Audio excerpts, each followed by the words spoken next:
जय गुरु जी, शुक्राना गुरु जी। जय श्री कृष्णा। संगत जी, आज हम पाठ करने जा रहे हैं गीता का अध्याय 3 कर्म योग। और ये सभी को सुनना चाहिए। बहुत इससे पॉजिटिव एनर्जी मिलती है, नकारात्मक ऊर्जा शरीर के अंदर जो भीतरी घुसी रहती है ना, हमारा कभी मन नहीं लगता, उदासीन होते हैं, परिवार में किसी को कोई उदासी है, किसी प्रकार की कोई टेंशन है, तो आप एक बार इसको जरूर ध्यान से सुनिए। इससे आपको बहुत पॉजिटिव रिजल्ट मिलते हैं। ये हर किसी को सुनना चाहिए। इससे हमारी घर की नकारात्मकता दूर होती है, और जब नकारात्मकता दूर होती है तो फिर ऑटोमेटिकली पॉजिटिविटी आती ही आती है। तो ये गीता का पाठ हर किसी को करना चाहिए। आप स्वयं भी पढ़ सकते हैं और आप इस गुरुजी ब्लेसिंग कल्याण गीता चैनल पर इसको सुन भी सकते हैं। आप इसको जरूर से चैनल को सब्सक्राइब कर लीजिए और वीडियो को लाइक कीजिएगा और शेयर भी कीजिएगा। तो स्टार्ट करते हैं भागवत गीता। आप एक बार इसको दर्शन भी कर लीजिए भागवत गीता के। ये है भागवत गीता। श्री कृष्ण जी की जय श्री कृष्ण। तो स्टार्ट कर लेते हैं। जय गुरु जी, शुक्राना गुरु जी और जय श्री कृष्णा। तो आज हम स्टार्ट कर रहे हैं अध्याय 3 कर्म योग। आप सब लोग ध्यान से सुनिए, है ना कुछ हमें सीखने को, समझने को अवश्य प्राप्त होता है, पर तब प्राप्त होता है जब हम उसमें ध्यान लगाते हैं, है ना। ध्यान से सुनिएगा। तो अर्जुन ने कहा, हे जनार्दन, हे केशव, यदि आप बुद्धि को सकाम कर्म से शेष समझते हैं तो फिर आप मुझे इस घोर युद्ध में क्यों लगाना चाहते हैं। तात्पर्य, श्री भगवान कृष्ण ने पिछले अध्याय में अपने घनिष्ठ मित्र अर्जुन को संसार के शोक सागर से उबरने के उद्देश्य से आत्मा के स्वरूप का विशद वर्णन किया है और आत्म साक्षात्कार के जिस मार्ग की संस्तुति की है वह है बुद्धि योग या कृष्ण भावनामृत। कभी कभी कृष्ण भावनामृत को भूल से जड़ता समझ लिया जाता है और ऐसी भ्रांत धारणा वाला मनुष्य भगवान कृष्ण के नाम जप द्वारा पूर्णतया कृष्ण भावना भावित होने के लिए प्राय एकांत स्थान में चला जाता है। किंतु कृष्ण भावनामृत दर्शन में प्रशिक्षित हुए बिना एकांत स्थान में कृष्ण नाम जप करना ठीक नहीं। इससे अबोध जनता से केवल सस्ती प्रशंसा प्राप्त हो सकेगी। अर्जुन को भी श्री कृष्ण भावनामृत या बुद्धि योग ऐसा लगा मानो वह सक्रिय जीवन से संन्यास लेकर एकांत स्थान में तपस्या का अभ्यास हो। दूसरे शब्दों में वह कृष्ण भावनामृत को बहाना बनाकर चातुरी पूर्वक युद्ध से जी छुड़ाना चाहता था। किंतु एक निष्ठ शिष्य होने के नाते उसने यह बात अपने गुरु के समक्ष रखी और कृष्ण से सर्वोत्तम कार्य विधि के विषय में प्रश्न किया। उत्तर में भगवान ने 3 अध्याय में कर्म योग अर्थात कृष्ण भावना भावित कर्म की विस्तृत व्याख्या की। पिछले अध्याय में भगवत गीता के उपकर्म के रूप में सांख्य योग, बुद्धि द्वारा इंद्रिय निग्रह, निष्काम कर्म योग तथा नव दीक्षित की स्थिति जैसी विभिन्न मार्गों का वर्णन किया गया है, किंतु उसमें तारतम्य नहीं था। कर्म करने तथा समझने के लिए मार्ग की अधिक व्यवस्थित रूपरेखा की आवश्यकता होगी। अतः अर्जुन इन भ्रामक विषयों को स्पष्ट कर लेना चाहता था जिससे सामान्य मनुष्य बिना किसी भ्रम के उन्हें स्वीकार कर सके। यद्यपि श्री कृष्ण वाक् चातुरी से अर्जुन को चक्राना नहीं चाहते थे, किंतु अर्जुन यह नहीं समझ सका कि कृष्ण भावनामृत क्या है, जड़ता है या कि सक्रिय सेवा। दूसरे शब्दों में अपने प्रश्नों से वह उन समस्त शिष्यों के लिए जो भागवत गीता के रहस्य को समझना चाहते हैं कृष्ण भावनामृत का मार्ग प्रशस्त कर रहा है। श्री भगवान ने कहा, हे निष्पाप अर्जुन, मैं पहले ही बता चुका हूं कि आत्म साक्षात्कार का प्रयत्न करने वाले 2 प्रकार के पुरुष होते हैं। कुछ ऐसे ज्ञान योग द्वारा समझने का प्रयत्न करते हैं तो कुछ भक्तिमय सेवा के द्वारा। तात्पर्य, 2 अध्याय के 39वें श्लोक में भगवान ने 2 प्रकार की पद्धतियों का उल्लेख किया है, सांख्य योग तथा कर्म योग या बुद्धि योग।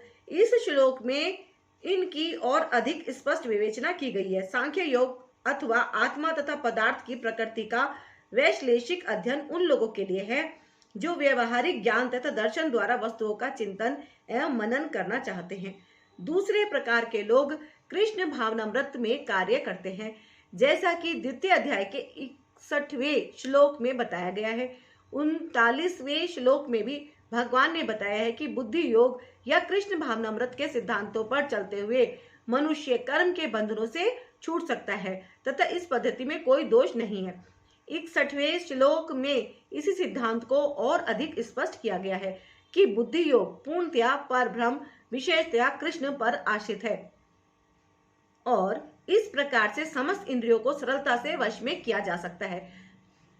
अतः दोनों प्रकार के योग धर्म तथा दर्शन के रूप में अन्योन्याश्रित हैं। दर्शन विहीन धर्म मात्र भावुकता या कभी कभी धर्मांधता है और धर्म विहीन दर्शन मानसिक ऊहापोह है। अंतिम लक्ष्य तो श्री कृष्ण है, क्योंकि जो दार्शनिक जन परम सत्य की खोज करते रहते हैं वे अंततः कृष्ण भावनामृत को प्राप्त होते हैं। इसका भी उल्लेख भगवत गीता में मिलता है। संपूर्ण पद्धति का उद्देश्य परमात्मा के संबंध में अपनी वास्तविक स्थिति को समझ लेना है। इसकी अप्रत्यक्ष पद्धति दार्शनिक चिंतन है, जिसके द्वारा कर्म से कृष्ण भावनामृत तक पहुंचा जा सकता है। प्रत्यक्ष पद्धति में कृष्ण भावनामृत में ही प्रत्येक वस्तु से अपना संबंध जोड़ना होता है। इन दोनों में से कृष्ण भावनामृत का मार्ग श्रेष्ठ है, क्योंकि इसमें दार्शनिक पद्धति द्वारा इंद्रियों को विमल नहीं करना होता। कृष्ण भावनामृत स्वयं ही शुद्ध करने वाली प्रक्रिया है और भक्ति की प्रत्यक्ष विधि सरल तथा दिव्य होती है। ना तो कर्म से विमुख होकर कोई कर्म फल से छुटकारा पा सकता है और ना केवल संन्यास से सिद्धि प्राप्त की जा सकती है ना। ऐसा नहीं है कि संन्यास ले लिया और अब छुट्टी, ऐसा नहीं है। ना तो कर्म से विमुख होकर, विमुख मतलब कि हमने कोई कर्म करना ही नहीं है, ऐसा भी नहीं होता। कर्म तो करना ही है ना, क्योंकि कुछ ना करना भी एक कर्म ही। भौतिकतावादी मनुष्य के हृदय को विमल करने के लिए जिन कर्मों का विधान किया गया है उनके द्वारा शुद्ध हुआ मनुष्य ही संन्यास ग्रहण कर सकता है। शुद्धि के बिना अनायास संन्यास ग्रहण करने से सफलता नहीं मिल पाती। ज्ञान योगियों के अनुसार संन्यास ग्रहण करना तथा सकाम कर्म से विरत होने से ही मनुष्य नारायण के समान हो जाता है, किंतु भगवान कृष्ण इस मत का अनुमोदन नहीं करते। हृदय की शुद्धि के बिना संन्यास सामाजिक व्यवस्था में उत्पात उत्पन्न करता है। दूसरी ओर यदि कोई नियत कर्मों को ना करके भी भगवान की दिव्य सेवा करता है तो वह उस मार्ग में जो कुछ भी उन्नति करता है उसे भगवान स्वीकार कर लेते हैं। बुद्धि योग स्वल्प मत्स्य धर्मस्य त्रायते महतो भयात्, ऐसे सिद्धांत की रंच मात्र संपन्नता भी महान कठिनाइयों को पार करने में सहायक होती है। प्रत्येक व्यक्ति को प्रकृति से अर्जित गुणों के अनुसार विवश होकर कर्म करना पड़ता है, अतः कोई भी एक क्षण के लिए भी बिना कर्म किए नहीं रह सकता। तात्पर्य यह देहधारी जीवन का प्रश्न नहीं है, अपितु आत्मा का यह स्वभाव है कि वह सदैव सक्रिय रहता है ना। आत्मा की अनुपस्थिति में भौतिक शरीर हिल भी नहीं सकता। यह शरीर मृत वाहन के समान है जो आत्मा द्वारा चालित होता है, क्योंकि आत्मा सदैव गतिशील सक्रिय रहता है और वह एक क्षण के लिए भी नहीं रुक सकता। अतः आत्मा को कृष्ण भावनामृत के सत्कर्म में प्रवृत्त रखना चाहिए, अन्यथा वह माया द्वारा शासित कार्यों में प्रवृत्त होता रहेगा। माया के संसर्ग में आकर आत्मा भौतिक गुण प्राप्त कर लेता है और आत्मा को ऐसे आकर्षणों से शुद्ध करने के लिए यह आवश्यक है कि शास्त्रों द्वारा आदिष्ट कर्मों में इसे संलग्न रखा जाए। किंतु यदि आत्मा कृष्ण भावनामृत के अपने स्वाभाविक कर्म में निरत रहता है तो वह जो भी करता है उसके लिए कल्याणप्रद होता है। श्रीमद् भागवत द्वारा इसकी पुष्टि हुई है। यदि कोई कृष्ण भावनामृत अंगीकार कर लेता है तो भले ही वह शास्त्र अनुमोदित कर्मों को ना करे अथवा ठीक से भक्ति ना करे और चाहे वह पतित भी हो जाए तो इसमें उसकी हानि या बुराई नहीं होगी।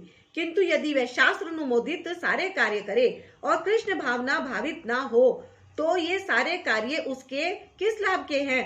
अतः कृष्ण भावनामृत के इस स्तर तक पहुंचने के लिए शुद्धिकरण की प्रक्रिया आवश्यक है। अतः संन्यास या कोई भी शुद्धिकारी पद्धति कृष्ण भावनामृत के चरम लक्ष्य तक पहुंचने में सहायता देने के लिए है, क्योंकि उसके बिना सब कुछ व्यर्थ है। जो कर्मेंद्रियों को तो वश में करता है, किंतु जिसका मन इंद्रिय विषयों का चिंतन करता रहता है, वह निश्चय रूप से स्वयं को धोखा देता है और मिथ्याचारी कहलाता है। तात्पर्य, ऐसे अनेक मिथ्याचारी व्यक्ति होते हैं जो कृष्ण भावनामृत में कार्य तो नहीं करते किंतु ध्यान का दिखावा करते हैं, जबकि वास्तव में वे मन में इंद्रिय भोग का चिंतन करते रहते हैं।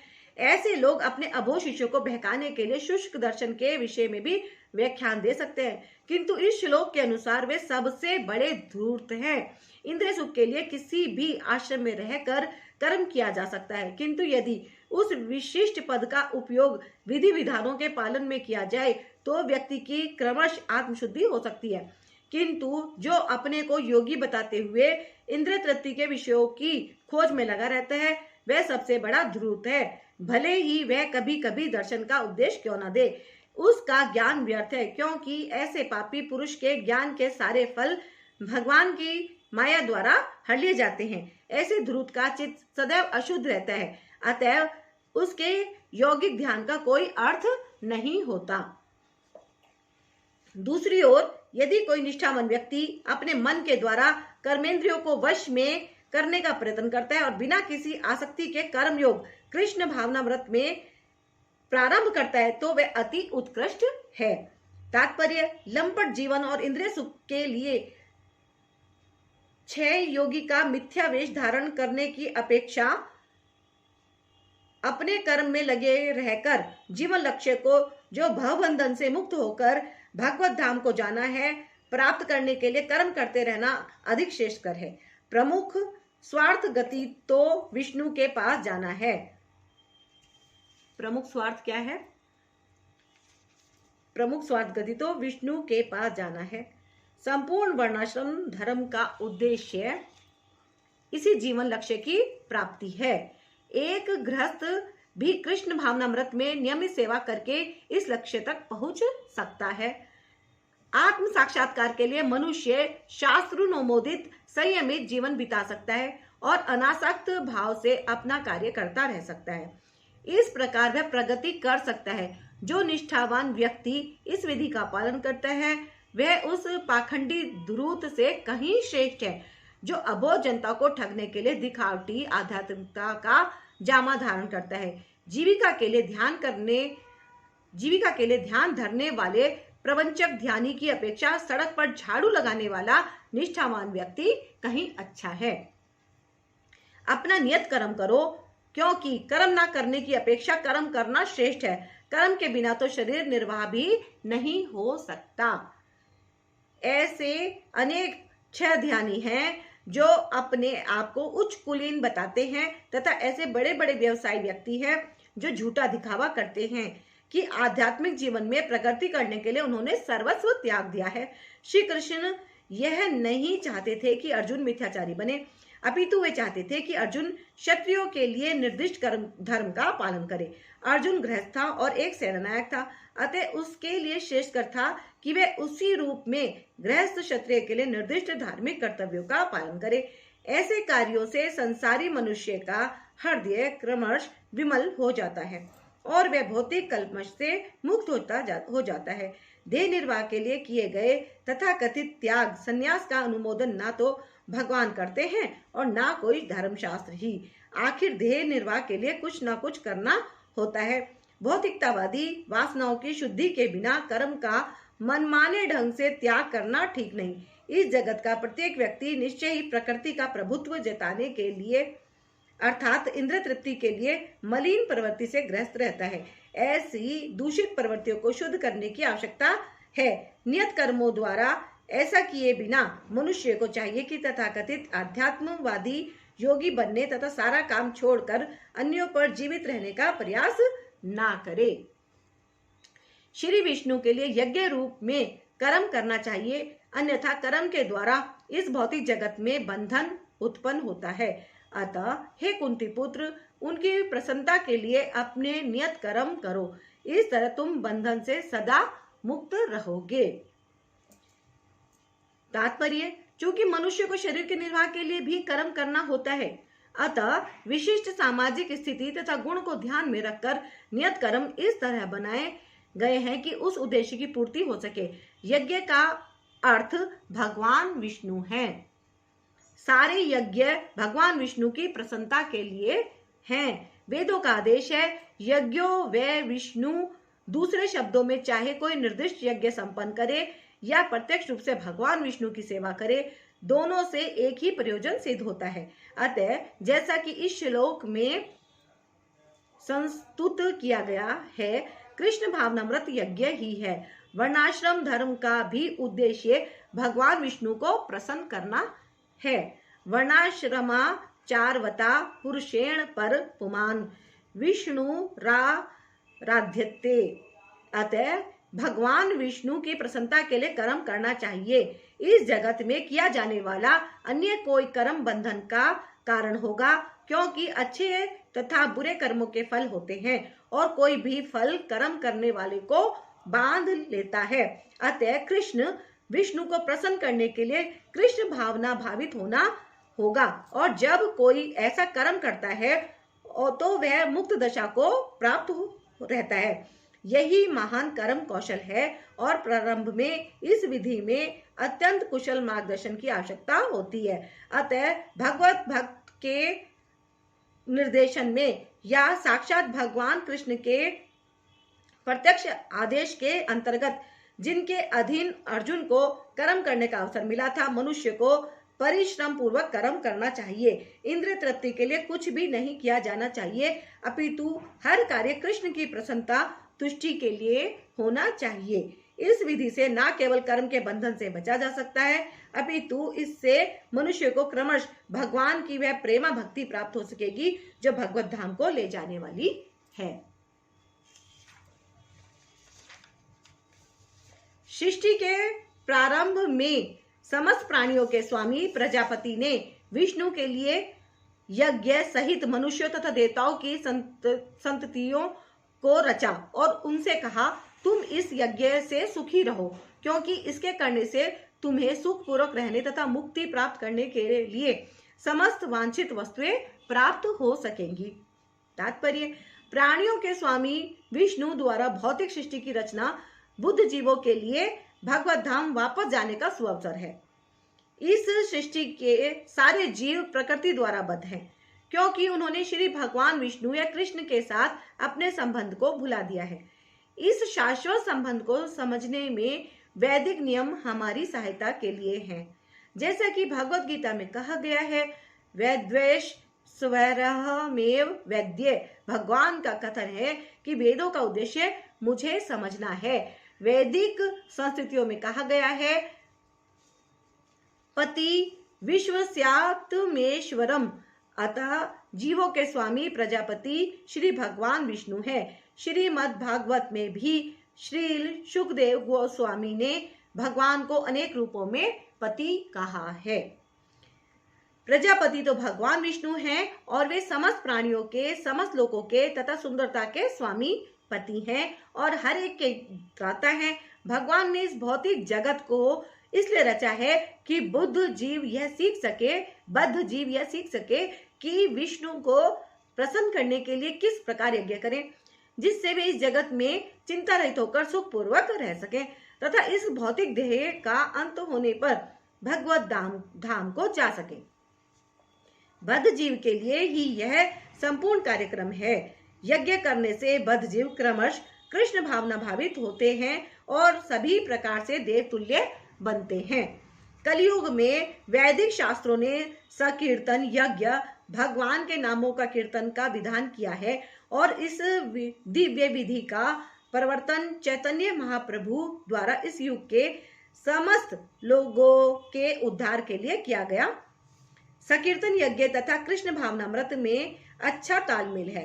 श्रीमद् भागवत में संकीर्तन यज्ञ के विशेष प्रसंग में भगवान कृष्ण का अपने भक्त रूप चैतन्य महाप्रभु रूप में निम्न प्रकार से उल्लेख हुआ है। इस कलयुग में जो लोग पर्याप्त बुद्धिमान हैं, वे भगवान की उनके पार्षदों सहित संकीर्तन यज्ञ द्वारा पूजा करेंगे। वेदों में वर्णित अन्य यज्ञ को इस कलिकाल में कर पाना सहज नहीं, किंतु संकीर्तन यज्ञ सुगम है और सभी दृष्टि से अलौकिक है, जैसा कि भगवत गीता में भी संस्तुति की गई है। यज्ञ के द्वारा प्रसन्न होकर देवता तुम्हें भी प्रसन्न करेंगे और इस तरह मनुष्यों तथा देवताओं के मध्य सहयोग से सबों की संपन्नता प्राप्त होगी। देवतागण सांसारिक कार्यों के लिए अधिकार प्राप्त प्रशासक हैं। प्रत्येक जीव द्वारा शरीर धारण करने के लिए आवश्यक वायु, प्रकाश, जल तथा अन्य सारे वर उन देवताओं के अधिकार में हैं, जो भगवान के शरीर के विभिन्न भागों में असंख्य सहायकों के रूप में स्थित हैं। उनकी प्रसन्नता तथा अप्रसन्नता मनुष्यों द्वारा यज्ञ की संपन्नता पर निर्भर है। कुछ यज्ञ किन्हीं विशेष देवताओं को प्रसन्न करने के लिए होते हैं, किंतु तो भी सारे यज्ञों में भगवान विष्णु को प्रमुख भोक्ता की भांति पूजा जाता है। भगवत गीता में यह भी कहा गया है कि भगवान कृष्ण स्वयं सभी प्रकार के यज्ञों के भोक्ता हैं। भोक्तारम यज्ञ तप सामम। अतः समस्त यज्ञों का मुख्य प्रयोजन यज्ञपति को प्रसन्न करना है। जब ये यज्ञ सुचारू रूप से संपन्न किए जाते हैं तो विभिन्न विभागों के अधिकारी देवता प्रसन्न होते हैं और प्राकृतिक पदार्थों का अभाव नहीं रहता। यज्ञों को संपन्न करने से अन्य लाभ भी होते हैं, जिनसे अंततः भव बंधन से मुक्ति मिल जाती है। यज्ञ से सारे कर्म पवित्र हो जाते हैं, जैसा कि वेद वचन है। आहार शुद्धो सत्व शुद्धो ध्रुवा स्मृति लंभे सर्व ग्रंथिनाम विप्र मोक्षम। यज्ञ से मनुष्य के खाद्य पदार्थ शुद्ध होते हैं और शुद्ध भोजन करने से मनुष्य जीवन शुद्ध हो जाता है। जीवन शुद्ध होने से स्मृति के सूक्ष्म तंतु शुद्ध होते हैं और स्मृति तंतुओं के शुद्ध होने पर मनुष्य मुक्ति मार्ग का चिंतन कर सकता है और ये सब मिलकर कृष्ण भावनामृत तक पहुंचाते हैं, जो आज के समाज के लिए सर्वाधिक आवश्यक है।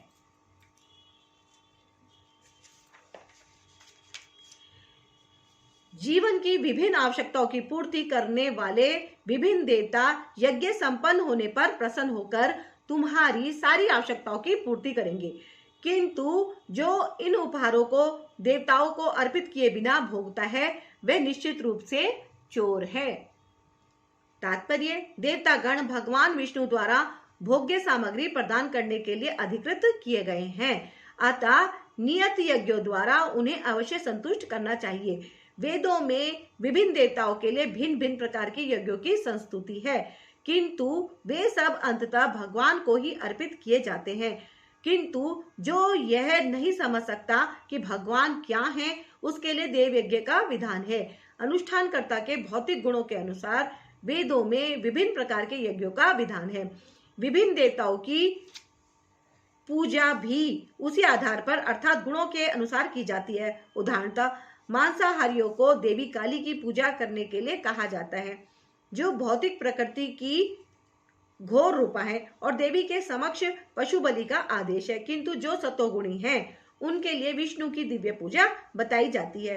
अंततः समस्त यज्ञों का ध्येय उत्तरोत्तर दिव्य पद प्राप्त करना है। सामान्य व्यक्तियों के लिए कम से कम 5 यज्ञ आवश्यक हैं, जिन्हें पंच महायज्ञ कहते हैं, किंतु मनुष्य को यह जानना चाहिए कि जीवन की सारी आवश्यकताएं भगवान के देवता प्रतिनिधियों द्वारा ही पूरी की जाती हैं। कोई कुछ नहीं बना सकता। उदाहरणतः मानव समाज के भोज्य पदार्थों को लें। इन भोज्य पदार्थों में शाकाहारियों के लिए अन्न, फल, शाक, दूध, चीनी आदि है, तथा मांसाहारियों के लिए मांस आदि, जिनमें से कोई भी पदार्थ मनुष्य नहीं बना सकता। एक और उदाहरण ले, यथा ऊष्मा, प्रकाश, जल, वायु आदि जो जीवन के लिए आवश्यक है, इनमें से किसी को बनाया नहीं जा सकता। परमेश्वर के बिना ना तो प्रचुर प्रकाश मिल सकता है, ना चांदनी, वर्षा या प्रातःकालीन समीर ही, जिनके बिना मनुष्य जीवित नहीं रह सकता। स्पष्ट है कि हमारा जीवन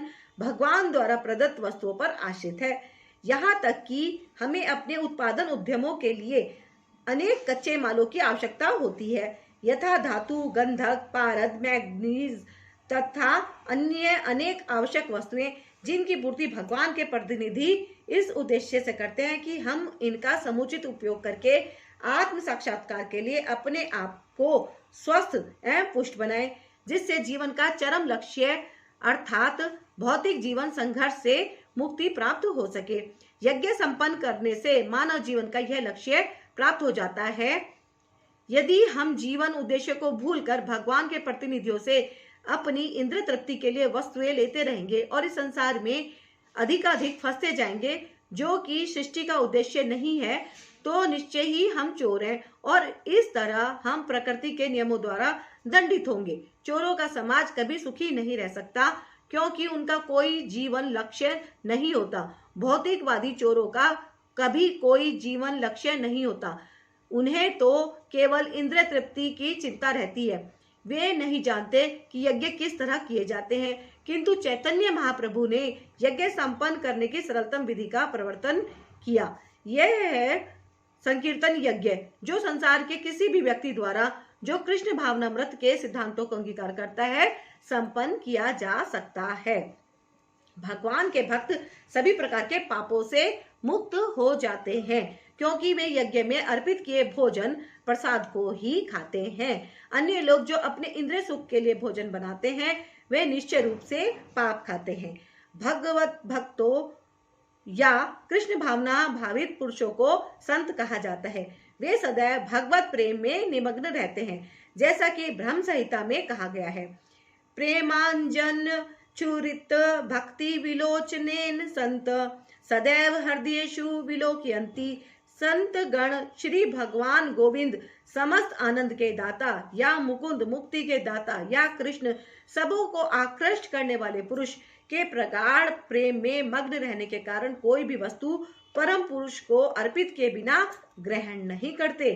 फलतः ऐसे भक्त पृथक पृथक भक्ति साधनों के द्वारा यथा श्रवण, कीर्तन, स्मरण, अर्चन आदि के द्वारा यज्ञ करते रहते हैं, जिससे वे संसार की संपूर्ण पापमयी संगति के कलमश से दूर रहते हैं। अन्य लोग जो अपने लिए या इंद्रिय तृप्ति के लिए भोजन बनाते हैं, वे न केवल चोर हैं, अपितु सभी प्रकार के पापों को खाने वाले हैं।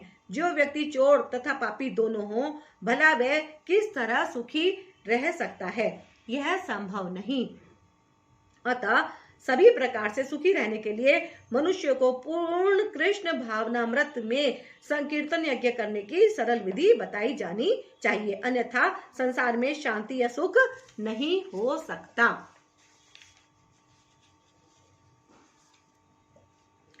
सारे प्राणी अन्न पर आश्रित हैं। सारे प्राणी अन्न पर आश्रित हैं। जो वर्षा से उत्पन्न होता है, वर्षा यज्ञ संपन्न करने से होती है और यज्ञ नियत कर्मों से उत्पन्न होता है। तात्पर्य भगवद गीता के महान टीकाकार श्री बलदेव विद्याभूषण इस प्रकार लिखते हैं। परमेश्वर जो यज्ञ पुरुष अथवा समस्त यज्ञों के भोक्ता कहलाते हैं, सभी देवताओं के स्वामी हैं और जिस प्रकार शरीर के अंग पूरे शरीर की सेवा करते हैं, उसी तरह सारे देवता उनकी सेवा करते हैं। इंद्र, चंद्र तथा वरुण जैसे देवता भगवान द्वारा नियुक्त अधिकारी हैं, जो सांसारिक कार्यों की देखरेख करते हैं। सारे वेद इन देवताओं को प्रसन्न करने के लिए यज्ञों का निर्देश करते हैं, जिससे वे अन्न उत्पादन के लिए प्रचुर वायु, प्रकाश तथा जल प्रदान करें। जब कृष्ण की पूजा की जाती है, तो उनके अंग स्वरूप देवताओं की भी स्वतः पूजा हो जाती है, अतः देवताओं की अलग से पूजा करने की आवश्यकता नहीं होती। इसी हेतु कृष्ण भावना भावित भगवत भक्त सर्वप्रथम कृष्ण को भोजन अर्पित करते हैं और तब खाते हैं। यह ऐसी विधि है जिससे शरीर का आध्यात्मिक पोषण होता है। ऐसा करने से न केवल शरीर के विगत पाप में कर्मफल नष्ट होते हैं, अपितु शरीर प्रकृति के समस्त कलमशों से निरापद हो जाता है। जब कोई छूत का रोग फैलता है, तो उसके आक्रमण से बचने के लिए रोगाणुरोधी टीका लगाया जाता है। इसी प्रकार भगवान विष्णु को अर्पित करके ग्रहण किया जाने वाला भोजन हमें भौतिक संदूषण से निरापद बनाता है, और जो इस विधि का अभ्यस्त है वह भगवत भक्त कहलाता है। अतः कृष्ण भावना भावित व्यक्ति जो केवल कृष्ण को अर्पित किया गया भोजन करता है, वे उन समस्त विगत भौतिक दूषणों के फलों का सामना करने में समर्थ होता है जो आत्म साक्षात्कार के मार्ग में बाधक बनते हैं। इसके विपरीत जो ऐसा नहीं करता वह अपने पाप पूर्ण कर्म को बढ़ाता रहता है, जिससे उसे सारे पाप फलों को भोगने के लिए अगला शरीर कुकरों सूकरों के समान मिलता है। यह भौतिक जगत नाना कल्मशों से पूर्ण है, और जो भी भगवान के प्रसाद को ग्रहण करके उनसे निरापद हो लेता है वह उनके आक्रमण से बच जाता है, किंतु जो ऐसा नहीं करता वह कल्मश का लक्ष्य बनता है। अन्न अथवा शाक वास्तव में खाद्य हैं। मनुष्य विभिन्न प्रकार के अन्न, शाक, फल आदि खाते हैं, जबकि पशु इन पदार्थों के उच्छिष्ट को खाते हैं। जो मनुष्य मांस खाने के अभ्यस्त हैं, उन्हें भी शाक के उत्पादन पर निर्भर रहना पड़ता है, क्योंकि पशु शाक ही खाते हैं। अतएव हमें अंततोगत्वा खेतों में उत्पादन पर ही आश्रित रहना है, बड़ी बड़ी फैक्ट्रियों के उत्पादन पर नहीं। खेतों का यह उत्पादन आकाश से होने वाले प्रचुर वर्षा पर निर्भर करता है, और ऐसी वर्षा इंद्र, सूर्य, चंद्र आदि देवताओं के द्वारा नियंत्रित होती है। ये देवता भगवान के दास हैं। भगवान को यज्ञों के द्वारा संतुष्ट रखा जा सकता है, अतः जो इन यज्ञों को संपन्न नहीं करता उसे अभाव का सामना करना पड़ता है।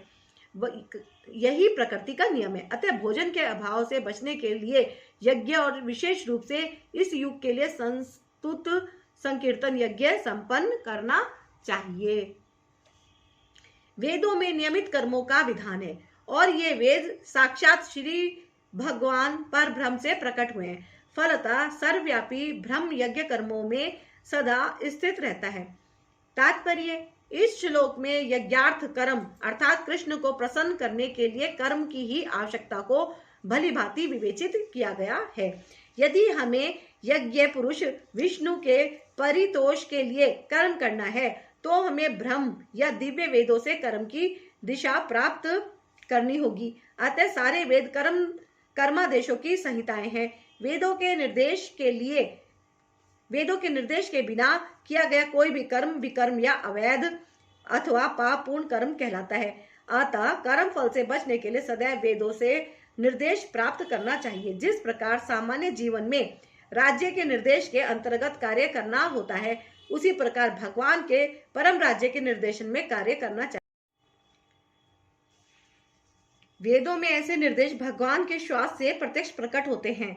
कहा गया है, भगवान के श्वास से अद्भुत हैं। ब्रह्म संहिता से प्रमाणित होता है कि सर्वशक्तिमान होने के कारण भगवान अपने श्वासों के द्वारा बोल सकते हैं। अपनी प्रत्येक इंद्रियों के द्वारा अन्य समस्त इंद्रियों के कार्य संपन्न कर सकते हैं। दूसरे शब्दों में भगवान अपने निश्वास के द्वारा बोल सकते हैं, और वे अपने नेत्रों से गर्भाधान कर सकते हैं। वस्तुतः यह कहा जाता है कि उन्होंने प्रकृति पर दृष्टिपात किया और समस्त जीवों को गर्भस्थ किया। इस तरह प्रकृति के गर्भ में बद्ध जीवों को प्रविष्ट करने के पश्चात उन्होंने उन्हें वैदिक ज्ञान के रूप में आदेश दिया, जिससे वे भगवत धाम वापस जा सकें।